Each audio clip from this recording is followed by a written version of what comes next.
नमस्कार दोस्तों। स्वागत है आप सभी का। जय नरसिंह भगवान। दोस्तों, अगर आप अपनी लाइफ में कुछ नया सीखना चाहते हैं तो चैनल को सब्सक्राइब जरूर करिएगा। दोस्तों, होली के त्योहार को बुराई पर अच्छाई की जीत माना जाता है। इसे बुराई पर अच्छाई का त्योहार बताया जाता है। बहुत ही शुभ और मंगलकारी पर्व इसे माना जाता है। होली के दिन हर प्रकार के पेड़ पौधे, जीव जंतु ये सब जागृत अवस्था में होते हैं, यानी आपकी जो भी इच्छा होगी उसको पूर्ण करने में ये मदद करते हैं। दोस्तों, दम है तो होली पर रात 11 बजे इस पौधे को छूकर आ जाना, छप्पर फाड़ धन बरसेगा। दुनिया का कोई भी व्यक्ति आपको धनवान बनने से, मालामाल बनने से रोक नहीं पाएगा। होली के दिन यह 5 पेड़ जागरूक अवस्था में होते हैं और इसमें से एक पेड़ को स्वयं भगवान नरसिंह देव ने, अर्थात स्वयं नारायण ने जब हिरण्यकश्यप का वध किया था, असुर का वध किया था, तब उसे आशीर्वाद दिया था कि होली के दिन मैं तुम पर निवास करूंगा। दोस्तों, होली का पर्व बहुत सुंदर पर्व होता है। होली उत्सव और उमंग से भरा त्योहार है और खासकर विष्णु भक्तों के लिए यह त्योहार बहुत ही मायने रखता है। होली के दिन विष्णु भक्त व्रत भी करते हैं। होली का दहन के लिए लोग महीने भर पहले से ही तैयारी में जुट जाते हैं। नए नए वस्त्रों की खरीदारी की जाती है, उपहार की खरीदारी की जाती है और सामूहिक रूप से लोग लकड़ी और उपले ये सब इकट्ठा करते हैं। आप इकट्ठा करते हैं कि नहीं, आप हमें कमेंट सेक्शन में जरूर बताना। दोस्तों, फाल शुक्ल पूर्णिमा के दिन संध्या काल में भद्रा जब दोष रहित हो तो उसी समय होली का दहन किया जाता है। होली जलाने से पहले होलिका माता की विधि विधान से पूजा की जाती है। अग्नि भगवान नारायण हैं, उन्हें आहुति दी जाती है और इस दिन राधा कृष्णा की लीला जो ब्रज में होती है वह बड़े धूमधाम से होती है। राधा कृष्णा की लीला इस दौरान ब्रज में गूंजती है। होलिका दहन के दिन लोग अपने घर में खीर, मालपुआ और कई प्रकार के बनाते हैं और अपने घर के कुल देवी देवताओं को चढ़ाते हैं। इस अवसर पर अपने पूर्वजों को कुछ न कुछ अर्पित जरूर करना चाहिए। जो लोग उन्हें भोग नहीं चढ़ाते उन्हें पितृ शराप लग जाता है, पितृदोष लग जाता है। इसलिए अपने पूर्वजों को होली पर याद अवश्य करना चाहिए। उन्हें कुछ न कुछ अर्पित जरूर करना चाहिए। दोस्तों, होली के पूर्व संध्या में होली का दहन किया जाता है और इसके पीछे एक प्राचीन कथा भी है कि हिरण्यकश्यप भगवान विष्णु से घर शत्रुता रखता था। उसने अपने शक्ति के घमंड में आकर स्वयं को ईश्वर कहना शुरू कर दिया था। उसने अपने राज्य में घोषणा कर दी कि केवल उसी की पूजा की जाएगी। उसने अपने राज्य में यज्ञ, आहुति, देवी देवताओं की पूजा होगा, यह सब धार्मिक कार्य करवाने पर बिल्कुल रोक लगवा दी। वह संत पुरुषों को प्रताड़ित करने लगा। इस राजा हिरण्यकश्यप का पुत्र प्रहलाद भगवान विष्णु का परम भक्त था। पिता के लाख कहने के बावजूद भी भक्त प्रहलाद विष्णु की भक्ति में लीन रहता था। हिरण्यकश्यप ने अपने पुत्र को मरने की कई बार कोशिश की, कई बार योजनाएं बनाई, परंतु भगवान स्वयं उनकी रक्षा करते थे तो उसका बाल भी बांका नहीं हो पाया। असुर राजा की बहन को भगवान शंकर ने एक ऐसी चादर दी थी जिसे ओढ़ने पर अग्नि उसे जला नहीं सकती थी और उसकी बहन का नाम क्या था? नाम था होलिका। होलिका इसी चादर को ओढ़कर प्रहलाद को गोद में लेकर चिता पर बैठ गई। दिव्य योग से वह चादर होलिका के ऊपर से निकल गई और उड़कर भक्त प्रहलाद के ऊपर आ गई, जिससे भक्त प्रहलाद की जान बच गई और होलिका माता जल गई। होलिका दहन के दिन होली जलाकर होलिका नामक दुर्भावना का अंत और भगवान द्वारा भक्त प्रहलाद की रक्षा का जश्न मनाया जाता है। दोस्तों, इस वीडियो के माध्यम से हम बताएंगे कि ऐसा कौन सा पौधा है जिसे होली के दिन आपको स्पर्श करके आना है, छू करके आना है। इस पौधे को स्वयं भगवान नरसिंह देव जी ने आशीर्वाद दिया था। कैसा आशीर्वाद दिया था आपको कथा के माध्यम से बताते हैं, लेकिन उससे पहले आपसे रिक्वेस्ट करते हैं कि वीडियो को लाइक जरूर करिएगा, दोस्तों को शेयर कर दीजिएगा ताकि आपके दोस्त भी इस उपाय का लाभ उठा सके।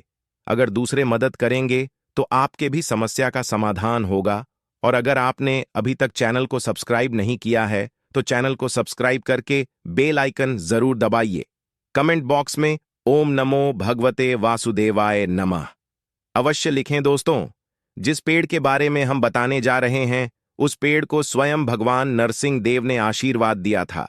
जब भगवान नरसिंह जी ने हिरण्यकश्यप को मार दिया तब अपने नाखूनों का उपयोग किया था, जिससे यहां भगवान ने नाखून के माध्यम से हिरण्यकश्यप को मारा था। तो हिरण्यकश्यप को मरने के बाद असुर रूपी रक्त उनके नाखूनों में लग गया। नरसिंह जी ने अपनी खुजली को शांत करने के लिए एक वृक्ष पर अपने नाखूनों को गाड़ दिया। इससे नरसिंह जी की खुजली तो शांत हो गई, लेकिन वह वृक्ष दर्द से कहरा लगा।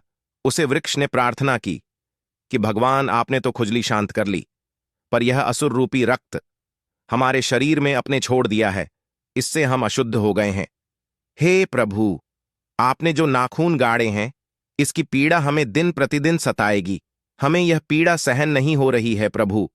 आप हमें इस पीड़ा से मुक्ति दिलाइक से प्रार्थना करने पर भगवान नरसिंह जी ने उस वृक्ष को आशीर्वाद दिया कि वृक्ष, मैं तुम्हें आशीर्वाद देता हूं, जब भी होली का समय आएगा तब होलिका के दिन और हर पूर्णिमा के दिन मैं तुम पर निवास करूंगा। इसी कारण होली के दिन जब होली जलाई जाती है उसे दिन इस वृक्ष पर स्वयं भगवान नरसिंह साथ माता लक्ष्मी जी के साथ में निवास करते हैं। दोस्तों, ऐसा माना जाता है कि इस दिन अगर सच्चे मन से पूरे भाव के साथ इस वृक्ष प्रार्थना की जाए, इस वृक्ष से निवेदन किया जाए, तो सभी प्रकार के पाप, दोष, कष्ट, कलह सब समाप्त हो जाता है। लेकिन इस वृक्ष को छूने के कुछ नियम है। इन नियमों का पालन करना जरूरी है, फिर आपको इसका 100% लाभ मिलेगा। दोस्तों, इस वृक्ष को छूने से पहले आपको अपने घर से एक नारियल लेकर जाना है। क्या करना है, आपको 5 बतासे लेने हैं, साथ में एक नारियल लेना है और एक लाल रंग का कपड़ा लेना है। लाल रंग का कपड़ा ना मिले तो आप चुनरी भी ले सकते हैं। दोस्तों, नारियल को आपको उस वृक्ष को भेंट करना है और 11 बताशे आप लेकर गए हैं, उन्हें किसी दोने में या पत्ते पर डालकर वहां रख सकते हैं। आप एक पत्ते का दोना बना लीजिए और इस वृक्ष के नीचे उसमें 11 बताशे रख दीजिए। नारियल को भेंट कीजिए। आप चाहे तो धूप बत्ती भी जलाकर वहां पर रख सकते हैं। फिर उस वृक्ष से प्रार्थना करनी है, हे वृक्षराज, आप हमारी गरीबी, हमारी समस्या और हमारी निर्धनता को दूर करें ही। वृक्षराज, आज आपके ऊपर माता लक्ष्मी और भगवान नारायण रूपी जो नरसिंह देव हैं वह निवास कर रहे हैं।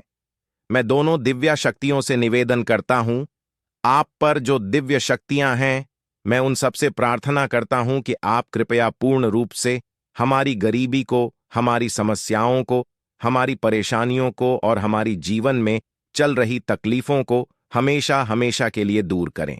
इस प्रकार से आपको निवेदन करना है। और क्या करना है, इसके एक फल को लाल कपड़े में आपको बांधकर घर लेकर आना है। उस पेड़ के एक फल को लाल कपड़े में बांधकर घर की तिजोरी में रख देना है। समय इतना ध्यान रखना है कि पीछे मुड़कर नहीं देखना है।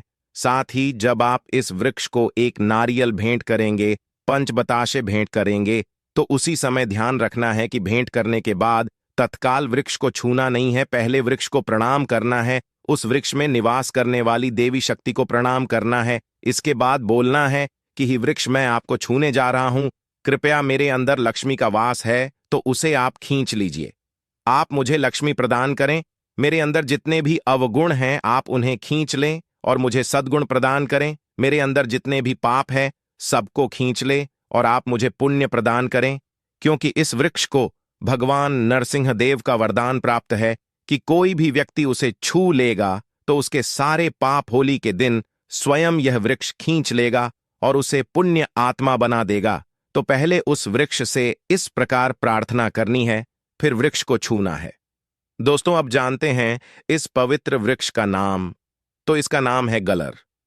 जी हां दोस्तों, गलर वृक्ष के बारे में हम आपको कई बार बता चुके हैं। गूलर एक ऐसा वृक्ष है जिसे साक्षात भगवान नारायण रूपी नरसिंह देव का आशीर्वाद प्राप्त है।